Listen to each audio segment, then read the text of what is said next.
Assalamualaikum warahmatullahi wabarakatuh. Kami dari kelompok 5 akan mempresentasikan tentang Revolusi Indonesia yang beranggotakan 1. Anya Nuralita absen 5, 2. Asifa absen 8, 3. Klairina Sheila absen 14, 4. Muhammad Hafiz absen 23, 5. Saya sendiri absen 26, 6. Salma Nabila absen 32. Revolusi Indonesia adalah suatu titik di mana dalam berdirinya negara Indonesia yang mempunyai kedaulatan penuh. Dalam titik tersebut terjadi berbagai peristiwa konflik bersenjata, di mana terjadinya pertentangan antara pihak Republik Indonesia melawan penjajah Belanda yang dibantu oleh para sekutu-sekutunya.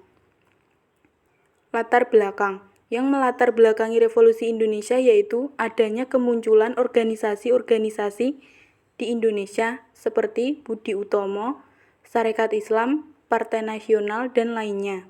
Di samping itu, adanya gerakan yang lebih keras digunakan untuk mendesak Belanda agar memberikan hak-hak Indonesia dan strategi Jepang untuk mengambil hati rakyat Indonesia yang menjanjikan sebuah kemerdekaan untuk Indonesia.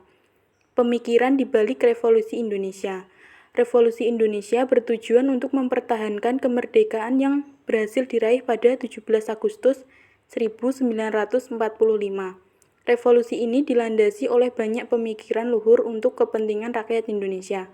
Pemikiran yang melandasi rakyat dalam revolusi ini diantaranya semangat persatuan yang selalu dikumandangkan oleh pemuda-pemuda Indonesia di berbagai daerah, sikap rela berkorban dan jiwa patriotisme yang selalu dikobarkan dalam diri setiap rakyat Indonesia.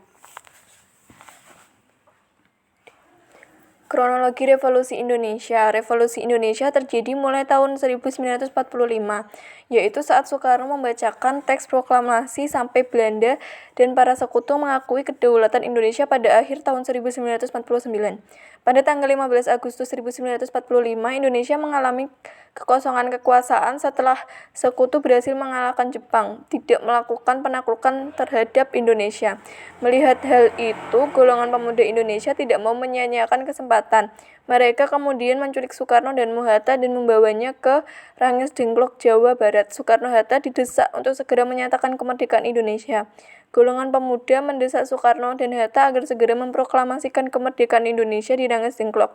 Selang sehari setelah penculikan pada tanggal 17 Agustus 1945, Soekarno membacakan teks proklamasi yang dirancangnya bersama beberapa tokoh di rumah Soekarno. Setelah proklamasi selesai dibacakan, dikibarkanlah bendera merah putih yang telah dijahit oleh Ibu Fatmawati, istri dari Soekarno. Rakyat pun bersorak-sorak gembira. Namun, kebahagiaan itu tidak bertahan lama. Belanda kembali datang. Mereka berusaha menegakkan kembali kekuasaan di Indonesia. Rakyat Indonesia pun tidak terima dan mulai melakukan perlawanan. Saat itulah perjuangan Revolusi Indonesia dimulai.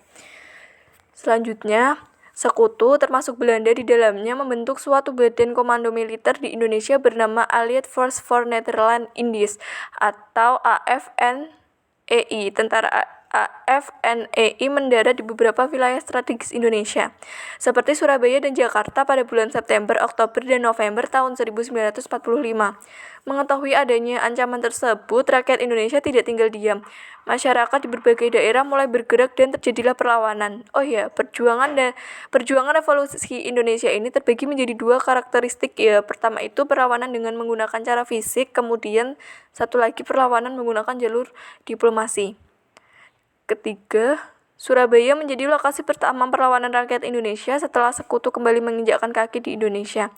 Arek-arek Surabaya bersama salah satu tokohnya yaitu Bung Tomo dengan heroik melakukan perlawanan terhadap sekutu.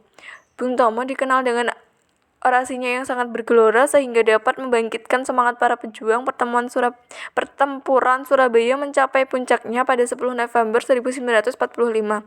Atas semangat keberanian dan jiwa patriotik dari para ulama, santri, dan arek Surabaya lainnya, tanggal 10 November kemudian dijadikan sebagai Hari Pahlawan.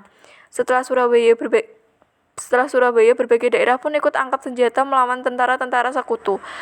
Kalau dari jalur diplomasinya itu ada banyak macamnya juga. Salah satunya adalah Konferensi Meja Bundar. Belanda baru mengakui kedaulatan Indonesia setelah dilaksanakannya Konferensi Meja Bundar pada tanggal 2 November 1949. Sebelum-sebelumnya, yaitu pada beberapa perjanjian seperti Ranville, Roem-Royen, dan Linggarjati, Belanda, dan Sekutu terus berkhianat. Selanjutnya, pengaruh revolusi terhadap negara Indonesia. 1. Timbulnya pola kehidupan konsumtif bagi masyarakat khususnya golongan menengah atas. 2. Terjadinya kesenjangan pendapat antara masyarakat golongan kaya dan masyarakat miskin. 3. Adanya ikatan buruh yang menaungi aspirasi hak dan kewajiban sebagai buruh. 4. Perdagangan berbagai komoditas berkembang pesat hampir di seluruh dunia. Pengaruh revolusi terhadap negara Indonesia. Dampak pengaruh revolusi Indonesia bagi dunia di bidang sosial, ekonomi, politik, dan budaya. 1. Perdagangan berbagai komoditas berkembang pesat hampir di seluruh dunia, sehingga Indonesia bisa bebas menerima barang dari luar negeri maupun menjual barang ke luar negeri. 2. Mulai timbulnya pola kehidupan konsumtif bagi masyarakat khususnya golongan menengah ke atas. 3. Terjadi kesenjangan pendapatan antara masyarakat golongan kaya dan masyarakat miskin.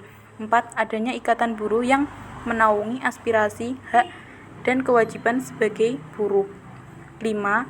Perubahan sosial dan kebudayaan secara tepat dan menjadi dasar pokok kehidupan masyarakat. 6. Terbukanya jalur transportasi darat baru rel kereta api berguna mempercepat proses mobilitas dan penyampaian informasi dan keinginan. Sekian presentasi dari kelompok kami. Terima kasih. Wassalamualaikum warahmatullahi wabarakatuh.